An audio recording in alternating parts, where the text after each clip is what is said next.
呢一場咧係乾貨滿滿啊！從個標題就可以見到實戰期權策略分享。咁我哋兩位嘉賓咧都會喺呢一場嘅分享入邊同大家去講解佢哋自己嘅投資經驗啦，包括對於不同市況下應該點利用期權策略嚟做應對嘅啊。首先再一次允許我介紹下兩位嘉賓，分別係 Option Jack 全職期權期貨交易員Jack Sir， 同埋第二位係朱俊文先生朱 Sir， 浩豐投資教育創辦人啊。再次歡迎兩位。咁我哋會有3個比較犀利嘅問題。首先第一個就係希望兩位嘉賓可以分享一下你哋各自最愛嘅期權策略。我哋不如由 Jack Sir 開始。係啊，咁啊回應下我本書啦，哪有一天不交易？咁啊包括期權咧，咁期權就真係唔可以每一天交易嘅喎。啊，咁你可以炒其他，唔一定要炒期權。咁期權咧，嗱我最中意交易嘅咧，其實咧好多人都以為嗰啲比較複雜嘅spec 倉啊，其實連 debit spec 啊、credit spec 啊，我都好少用。我用基本4式，加多個 short angle。嗱，我係做 short side 嘅愛好者啊，所以加個 short angle 啊，基本4式。其實咧，我覺得已經係應對晒，可以應對晒所有嘅市況。咁啊，當然啦，期權講究係咩咧？係時機啊！你啱嘅時機，用啱方法，睇啱方向，係可以賺大倍數。但係咧，我哋點知個時機係咩啊？我哋唔知個時機係咩，所以我哋用大位數、基本4式，其實可以包含晒所有嘅交易。啊，譬如引伸波幅比較高嘅近排啊，我哋偏向做 short call 啊 short put 多啲。咁引伸波幅比較低嘅，或者會爆邊嘅啊，就希望輸有限，唔使定止蝕嘅啊。咁我會用 long 去交易嘅。OK， 大道至簡啦，有啲呢個味道喺度。咁朱 Sir 咧？咁咁首先啦，如果喺期權4式裏邊咧，其實每個人都有唔同嘅 prefer 啦。咁但係我自己嘅操作嘅話，我會中意做 long side 多啲，係啦，因為 long side 係非常之，你如果係有資深嘅經驗，你會知道佢真係傳說中嘅係所謂贏無限，但係你輸係最多輸咗個本金。咁呢個係100%嘅實例嚟嘅。如果你特別係做慣美股期權嘅話，因為佢美國嗰邊有好多個 volatility 比較高嘅股票咧，咁變咗佢有啲業績期啦，業績期我哋一陣可以討論一下啦。咁所以其實佢有爆炸力，你一中起上嚟嗰時，其實真係可以去到好誇張呢個嚇。咁所以我會 prefer 翻係贏無限嗰種嘅 long side 為主。咁另外係因為都有時間去討論啦，其實我亦都想針對翻，即係其實頭先阿 Jack 咧有個 point 我覺得講得好好嘅呢個，我哋所謂大道至簡啊，你有好多聽落去其實好高大上嘅合成期權咧，其實唔係你想象中係咁美好嘅，好老實講呢一個。咁譬如話有啲人學期權或者甚至點樣，即係可能好中意咧係即係做一啲好似好型仔，我哋叫做個名好型啊，即係聽落好似好有神秘感嘅一啲嘅期權嘅組合，譬如話好似 Iron Condor 咁樣呢個，你嗰個中文嘅翻譯名好型嘅呢個鐵禿鷹啊嘛，呢個係咪？其實冇乜神秘嘅，佢只不過係上下兩邊各做咗一個 short call 同埋 short put， 由下邊再做翻各自嘅 long call 同 long put 去鎖咗個風險啫嘛，呢個。咁但係其實係反而我會覺得其實我可以倒翻轉係挑一啲嘅呢啲組合嘅例子，其實講一下其實你用得唔好咧，你反向嗰個風險喺邊一度，或者唔好處。譬如每樣都講1分鐘啦，呢個。譬如你 Island Condor， 你即係好似好型咁樣啦，呢個。但係問題係其實大家有冇諗過，你無論做港股或者做美股，你18個月啊，唔好話去到12個月啦，你18個月裏邊其實你一定會爆邊噶嘛，呢個。你邊有可能唔爆邊嘅啫？呢個。譬如好似美股咁樣，佢每一年都即係大跌一次啦，呢個係咪？咁所以其實你就算做 Iron Condor， 譬如你收咗好多月期權金咧，你一爆邊嗰一下，就算你有做 protection 咧，你會發覺個最痛嗰點你都會好痛嘅，你都會呢個。又或者就係話，譬如你好多人中意去收期權金，譬如話我有現貨，我上邊做咗 short call 咁樣啦，呢個我哋叫好似收息咁樣啦。其實好老實講咧，你真係用過，你用得落，你發覺風險都好大嘅呢個。一來你個貨係好容易係賣飛咗出去，同埋咧好多人就會講話，其實我預咗賣飛㗎啦，冇乜所謂啦。你要明白喺人嘅角度咧，你未真係賣飛嗰刻，你又話冇所謂啫。但係如果你賣飛咗之後，隻股票升1-2倍嘅話，呢個其實你個心係咪真係咁睇得開咧？呢個係咪嚇？同埋咧做 short call 即係唔介意講多，即係30秒。你做 short call，然後你個貨其實鎖咗，你其實仲有個好大嘅風險嘅，就係佢鎖咗你嗰刻咧，你個合約未到期咧，你成日希望佢回翻落嚟啊嘛，呢個係咪？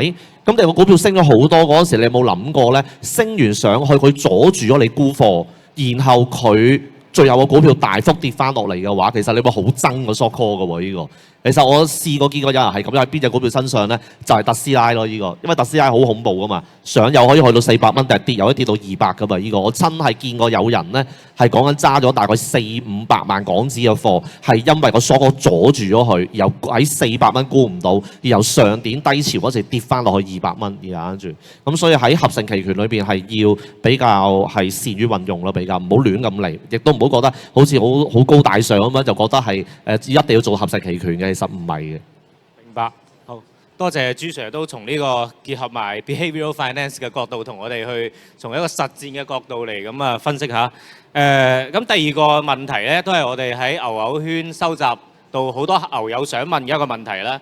前一排咪美股好多公司發財報嘅，咁好多牛友就想問啦，好多人中意用期權去捕捉呢個業績期嘅機會，喺業績期之前啊，即係業績發布之前。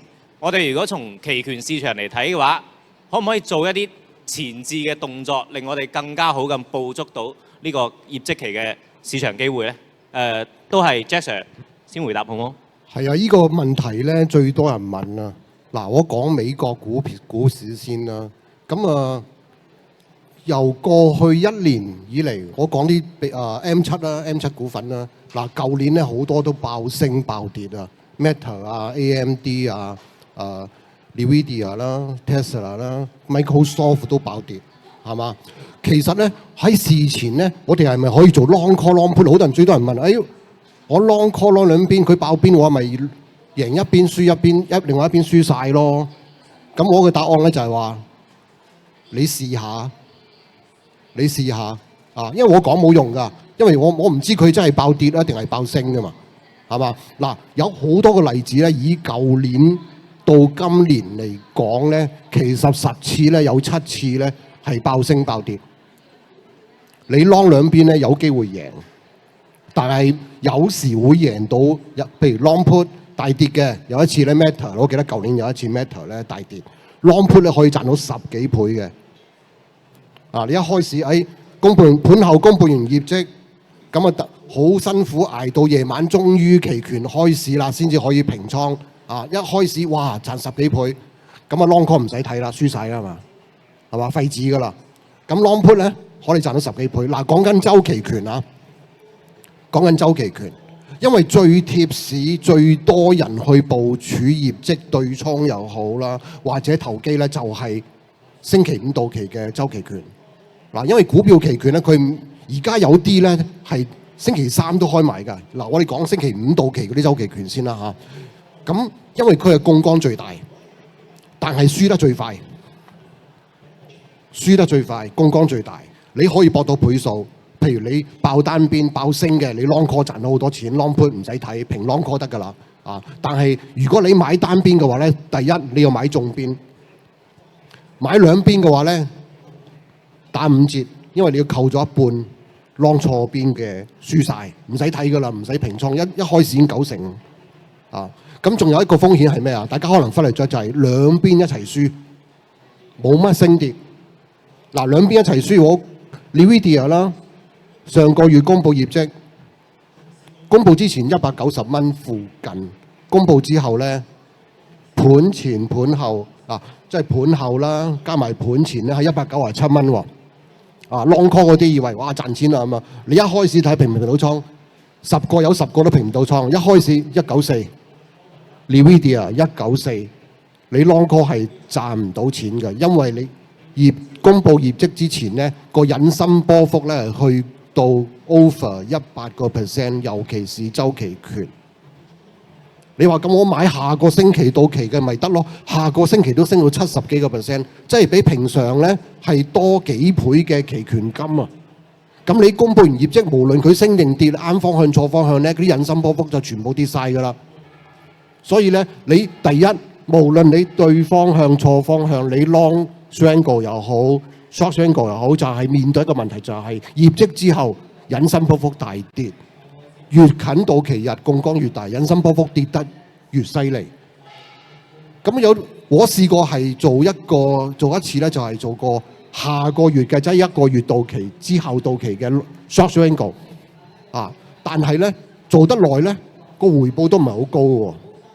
反而咧你話業績前部署，第一你唔知方向，買兩邊驚兩邊都輸，買單邊咧驚賭錯邊，不如業績後啊。咁呢個咧好少人做嘅喎，好少人會用業績後去業績後做咩啊？都爆咗邊啦！大家睇下業績後嗰個，我舉一個例子啦，譬如Goldman Sachs 啦，高盛啊，應該係2月初啊，公佈完業績升上1000蚊啊，1050蚊我記得。公佈完業績我反而 short call。人哋話點解唔公佈之前 short call 啊？佢嘅 IV 高啲喎。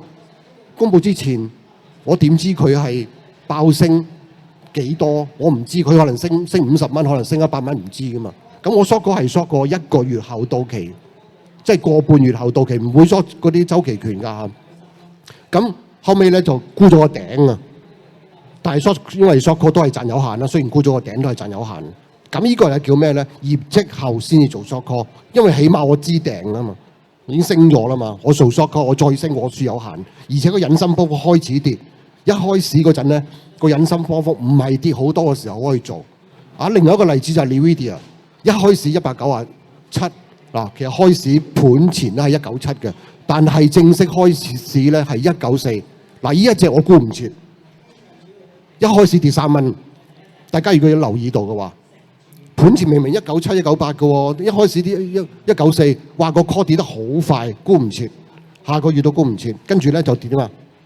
記唔記得啊 ？Nvidia 公佈完業績之後，當日跌翻落去190蚊樓下，隔日咧跌到落去180蚊樓下啊！所以咧，如果你係業績前 long Nvidia 兩邊 long call long put 嘅話咧，係全部輸晒，唔升唔跌，走唔切㗎啊！咁呢個咧就係我對捕捉業績啊，好多人都話捕捉業績前點去做，我調翻轉業績後先至揾機會去做，趁引伸波幅唔係跌太多嘅時候去做。好多謝 Jack Sir。咁朱 Sir 喺呢個問題上會唔會有啲唔同嘅觀點或者睇法呢？咁其實呢一 part 我都有一啲準備，咁其實亦都兼且啦，我哋由於係做投資教育啦，呢個亦都有做下啲資產管理咁樣，咁變咗其實呢一方面我哋都有幾多嘅 experience 嘅呢個，咁可以同大家盡情咁樣分享呢個。不過當然我限制嘅時間啦呢個。咁我自己係對於個業績即係嗰個壓注係應該點樣睇咧？如果你壓係業績前嘅話，呢個 OK。嗱，咁我哋今日主要講美股，因為其實你要發覺香港你股票期權咧，你去部署業績前咧冇用嘅呢個。佢哋啲股票咧個波幅唔夠啊，呢個 OK 嚇。咁其實基本上都去唔到，譬如阿 Jason 所講嘅打和點嘅次次你都去唔到，呢個 OK。咁所以做港股期權業績前嘅部署咧，我覺得係冇意思嘅，我覺得係呢個。咁反而咧美股呢個機會有好多，因為佢近乎所有出名嘅甚至唔出名嘅股票，佢都有股票期權俾你去做。兼且我哋每一間公司一年係公佈4季度業績呢一個，咁所以其實喺個壓注裏邊有好多機會啦。呢個第一點啦 ，OK。咁而去到第二點啦，呢個其實喺做股票期權咧，即係如果係業績啊，好多人咧嗰個人類直覺本能反應咧，佢好中意睇嗰啲頂級嗰啲大股啊，呢個譬如話就好似阿 Jason 所講嗰啲英偉達呢個 OK。其實咧，我想講咧，做業績咧要有一個反人類嘅思維，就係乜嘢咧？就係好多全人類最關注嗰啲股票咧，就反而唔好做嗰啲呢個。點解咧？呢個其實你諗下呢一個，你譬如英偉達，你咁多人。通常都係即係唔好介意我質疑，好多人都係賭佢升噶嘛，呢個 OK。咁你諗下，你如果作為一個期權莊家嘅話，幾百億資金去買升嘅，咁佢如果唔做 full hedging 嘅話，其實佢一輸咗嘅話，佢好大件事噶嘛，呢個係咪？咁所以變咗就係話，其實好多頂級嘅大股咧，嗰啲期權嘅莊家嘅報價咧，佢一開始係 price in 曬，佢估即係佢可能用好多專業嘅數據，佢估計一隻股票會升幾多，而又喺嗰個期權裏邊咧就賣俾你。其實呢一早已經 price in 咗，佢認為會升幾多呢個。好似阿 Jason 頭先講嗰個例子咧，即係對上一季英偉達公佈業績嗰個例子，係一個好經典嘅案例嚟嘅呢個。點樣經典咧？即係因為其實喺公佈業績前嗰刻。佢哋個期權個莊家係出嗰個期權金咧，係令到你個打和點大概幾多你先贏咧？大概係6%。大家記住6%就得㗎啦。呢個點解要記住6%咧？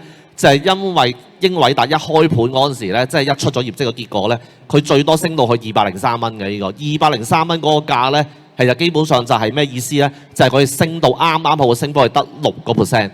即係話你就算你買，如果買跌嘅話，你就輸晒啦喺嗰下。但係你買升嘅話咧，佢最多俾你打和，然後跟住OK， 即係簡稱你買錯方向輸晒，然後你買啱咗，你都係冇錢賺。跟住由佢最後去到開盤嗰刻，如 Jesse 所講，佢侮辱到啲投資者盡，就係先高開後低位插翻落嚟啊嘛！呢個咁嘅，所以咧就係話喺第一個，大家如果係博業績嘅入美股嘅話，有一個常識咧，你要反人類嘅直覺，就有好多頂級大股咧，啲人討論到好起冚冚啊，好熱鬧啊，嗰啲你又唔好買呢個反而。咁但係你話啦，咁應該買邊啲啊？咁樣其實咧，第二個反人類直覺就係咧，去睇一啲冇乜人留意嗰啲股票，係啦。點解啊？因為你要記住，有冇乜人留意嗰啲股票咧，唔代表佢個升幅或者跌幅係少㗎。佢可以好多㗎，佢都可以，呢個 OK。但係咧，由於嗰隻股票咧個莊家咧可能疏於防範啦，你當佢亦都可能知道冇乜人咁專業咧去睇呢啲股票，所以佢哋出個期權金咧係會相對比較平啲嘅，係會呢個嗱，我可以講兩個例子㗎，可以俾大家聽嘅。唔知大家有冇聽過隻股票叫 PM 咧 Philip Morris 啊，呢個即係做煙草嘅呢個 OK。咁佢個期權金係出到好低㗎，嗰個打和點大概2點幾個%打和點。咁但係問題係咧，佢最後試過連續2、3次咧，佢公佈業績之後嘅結果係升跌幾多個%咧？係升跌10%。咁你諗下啦，你個期權金你個打和點2點幾個%啫嘛，咁你淨肉你咪賺突咗佢3、4倍咯，而家跟住。咁呢個第一個例子啦。另外仲有個例子，譬如有間公司可能大家唔係好熟㗎啦，叫費捷金融科技，費捷叫做嚇。咁又係近排嗰啲軟件股嗰啲重型受害者嚟嘅呢個。咁佢對上一季嘅業績咧，佢公佈咧，佢嗰個期權金嘅打和點係大概3%。但係大家估唔估到佢最後個股票公佈個結果，其實個隻股票係跌嘅。大家估唔估到佢跌幾多個%啊？跌40%。你諗下，你買個期權金，你個打和點係3%，最後隻股票跌咗40%，你賺10幾倍呢個 OK。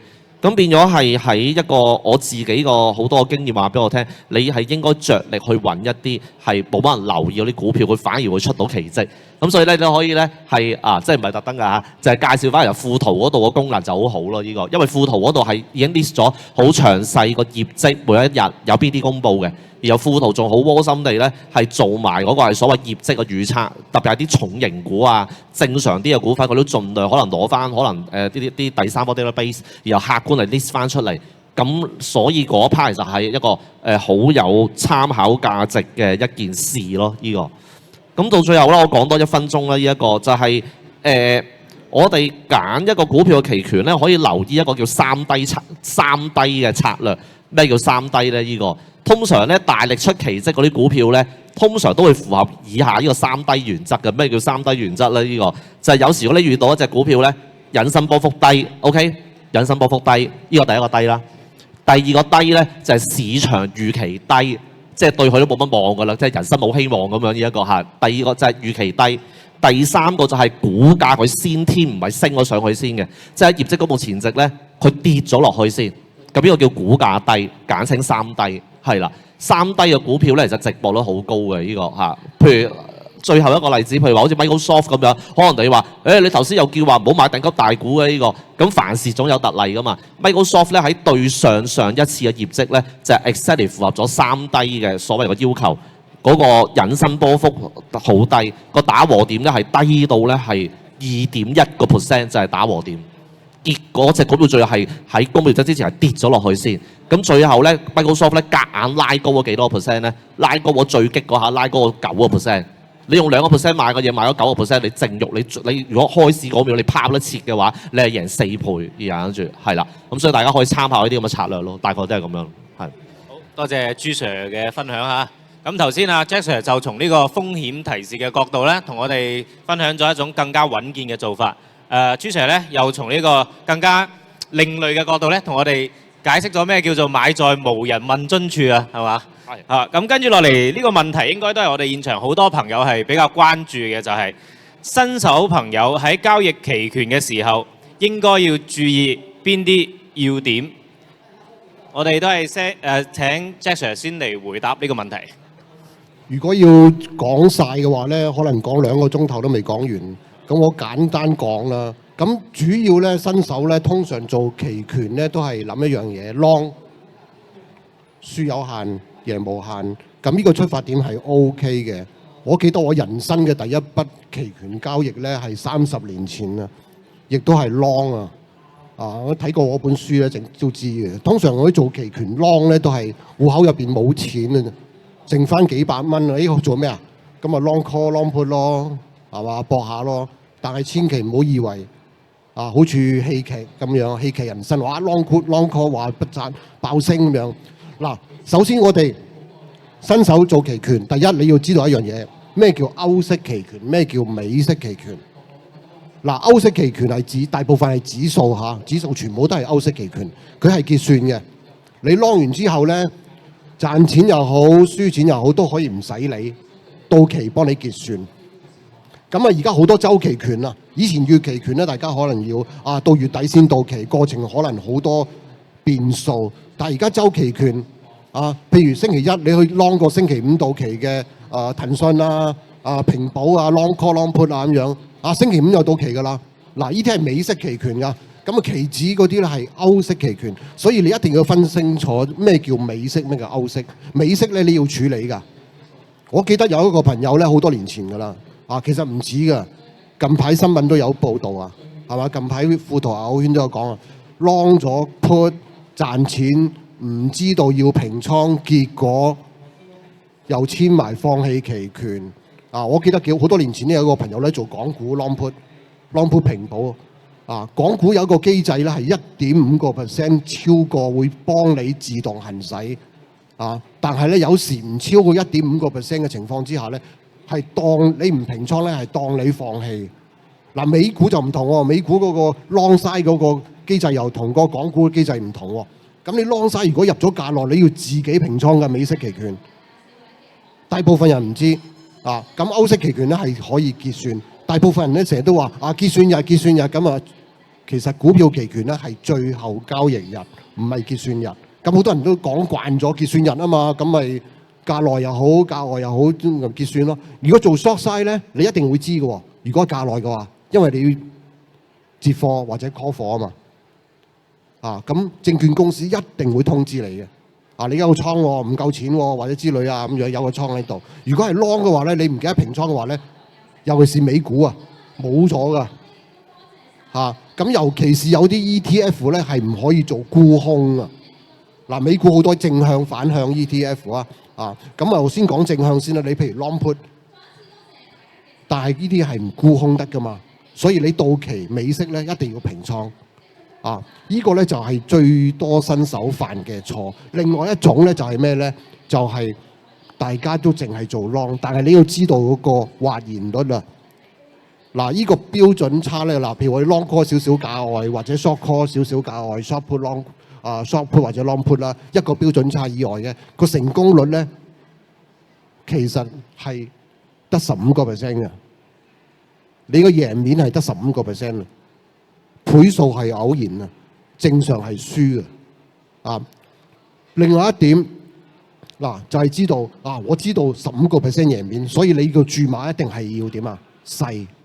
做 short 因為輸有限啊嘛，贏有限啊嘛。做 short 嘅話咧，一定係會大啲嘅咁最後一點咧，就係我哋一定要知道個槓桿近月份嘅槓桿好高，遠月份嘅槓桿低，所以如果你想做 short call 或者 short put 嘅話咧，一定係做1個月或者2個月之後做 long 冇所謂，你預咗輸晒先。我 long call 最多輸晒呢一筆 long put 又好，1個月後2個月後或者週期權都冇所謂，最多輸晒。但係做 short 嘅話咧，你一定要降低個槓桿，唔好俾自己輸倍數。人哋賺10倍，你就輸10倍㗎啦。如果你做 short 啲週期權嘅話係咁多。好多謝 Jack Sir 嘅建議。咁朱 Sir 有咩建議？我大概4個建議啦，睇下5分鐘內講唔講得晒啦。呢個第一，其實我仍然都係鼓勵大家咧，係喺期權如果想成就係一個比較大嘅一個即係結果嘅話，或者成效咧，其實我都係鼓勵係即係學習個 long side 係啦，因為 long side 雖然何 Sir 講其實成功率先天嚟講係低嘅呢個，咁但係問題係你有個倍數嘅效應啊嘛，呢個係咪？咁同埋就係話，如果你係專注咗喺即係美股嘅期權嘅話，其實美股係真係有非常之多機會呢個。大家諗下，英偉達你講緊係3年時間，你個正股係升咗20倍，正股都贏20倍呢個。咁如果你係用一個比較中長期嘅可能即係一個 leap call 咁樣去做個英偉達嘅期權嘅話，其實你個威力係仲大，而跟住呢個嚇。咁所以我都鼓勵大家可能係可以去重視去學習下個 long。不過當然啦，我都唔想呃你啦。呢個以我嘅經驗教學咁多年咧，其實我發覺做 long 咧係好食個天分，即係你個天分呢個嚇。即係我唔想氹大家就係話呢個世界上所有嘅偉人都係99% 努力再加1分嘅天才。其實呢啲我覺得係氹小朋友嘅説話嚟嘅啫，呢個嚇。其實咧期權咧個 long 咧係好食天分嘅，其實係呢個。咁你要去試下你自己嘅天分夠唔夠咯？呢個咁呢一個我哋都唔想呃大家，我覺得係咁樣呢個。咁而第二個建議就係咧做 short 咧收期權金咧其實要計好個比例咯。即係一係你又預咗係接貨，呢個係咪啊？但係我都要提你咧，接貨唔係大晒㗎呢個，因為你接隻貨，原來接完之後再跌8-9成咁樣嘅呢個。即係我打個比喻，如果你07年最高位接嗰隻中國遠洋嘅話，呢個你40蚊接翻嚟，佢跌到最低跌到落去2個半咁樣，咁你接貨咁同清袋冇分別㗎，呢個係咪？咁變咗就係話喺收個期權金咧，要計清楚你個接貨比例啊，或者你唔好收太多啊咁樣嚇。咁而另外一點就係話做 short put 咧，要小心一個效果係點樣咧？嗱，呢個唔係對 short put 有貶義啊，絕對唔係，我都成日做嘅，老實講呢個。但係問題係做 short put 咧，你要小心咧，做慣 short put 嘅人咧，整下咧係有機會有一個負面嘅效應嘅，係乜嘢咧？就係對於個股價個敏感度係慢慢降低咗。即係簡稱唔識判斷隻股票升啊！呢個點解啊？因為你做 short put 做慣咗啲人咧，你係搏隻股票下方唔跌穿啊嘛，佢升唔升唔關我事噶嘛。咁你整下咧，你太沉迷咗 short put 咧，係有機會令到你股票判斷能力係下降咗嘅。呢個係啊，呢個要好小心。咁而第三點就係要注意翻你個期權個倉位個交易曲線。係嘛？即係你喺副圖嗰度，其實都可以睇到交易個一年攞個成績係點樣嘅，個交易曲線係點樣嘅咁樣嚇。咁其實要留意清楚交易曲線咯，呢個。因為其實做期權叻嘅人咧，好多人以為期權好高風險啦。其實我想講，如果做期權真係叻嘅人咧，佢條交易曲線係好靚㗎。呢個咩叫好靚咧？升即係簡稱大家最夢想嘅，升又升得多，回吐又回吐得少。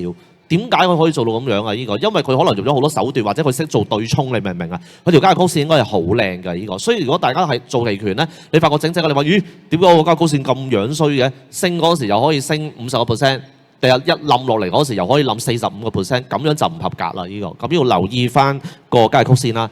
到最後啦，就係話最後一句説話啦，1分鐘就係好勉勵大家咧，係兩地嘅期權都會學習。